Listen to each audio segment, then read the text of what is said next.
New developments in the 9/11 attacks will leave you furious. Islamic hate preacher Abu Hamza reportedly was warned the 9/11 attacks were going to happen 4 days prior to it happening after a phone conversation he had with terrorists in Afghanistan. They indicated nothing particular, but that something big was going to happen very soon. Hamza is currently incarcerated in a Supermax prison located in Colorado, and he admitted that he found the call to be an indication of an upcoming strike against the United States. It was recently revealed in U.S. court papers.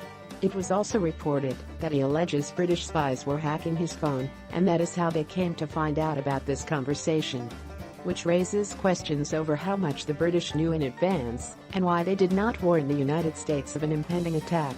The Daily Mail reported. The court documents, seen by the Sunday Times, also reveal Hamza served as an agent for M15 and Special Branch using the code name Damsonberry.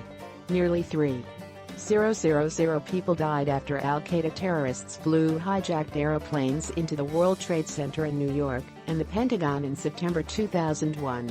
The allegations about Hamza's knowledge of the attacks come after a picture emerged of the hate preacher cutting a shrunken and pathetic figure without his infamous hooks.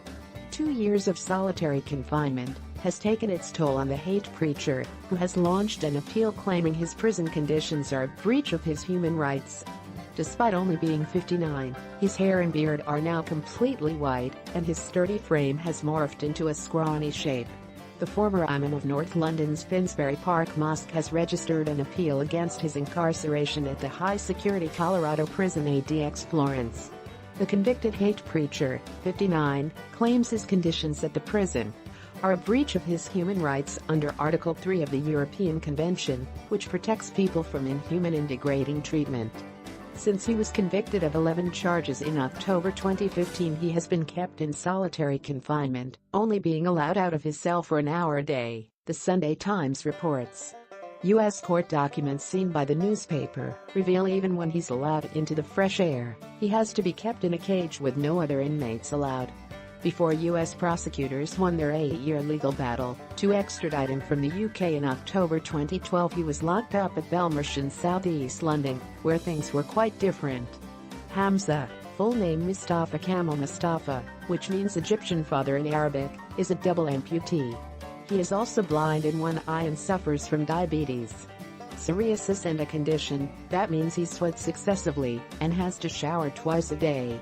The 242-page appeal document argues that at Belmarsh, where fellow fundamentalists Sanjam Chowdhury and Lee Rigby killers Michael Adebolajo and Michael Adeboye have also served time.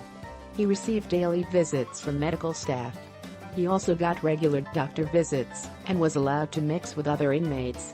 But at the U.S. Supermax, the document claims the stumps in both arms are subject to regular outbreaks of infections, which have been increasing in severity. One of the preacher's lawyers continues, "We strongly believe that the conditions of his confinement violate the expectations of the European Convention on Human Rights and the promises that were made by the U.S. government to the British and European courts as part of the extradition process." He adds, he would go back to Belmarsh in a second if he could. ADX Florence holds 410 male inmates, who are often deemed too dangerous or too much of a national security risk to be at one of the country's high-security jails.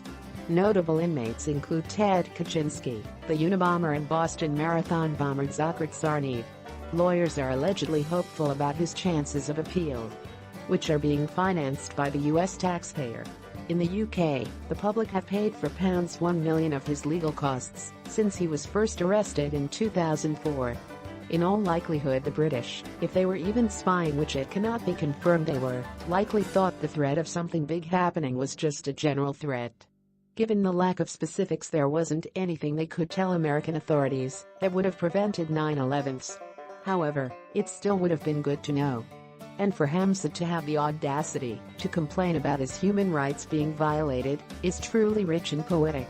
Someone as inhuman as he is to spread hate speech and to keep communication with known Islamic terrorists should not be complaining about his human rights. Did he think of the rights of the thousands of Americans who died during 9/11s? Didn't they deserve to have their rights considered before they were murdered? That animal is exactly where he belongs, in prison. Share if you agree.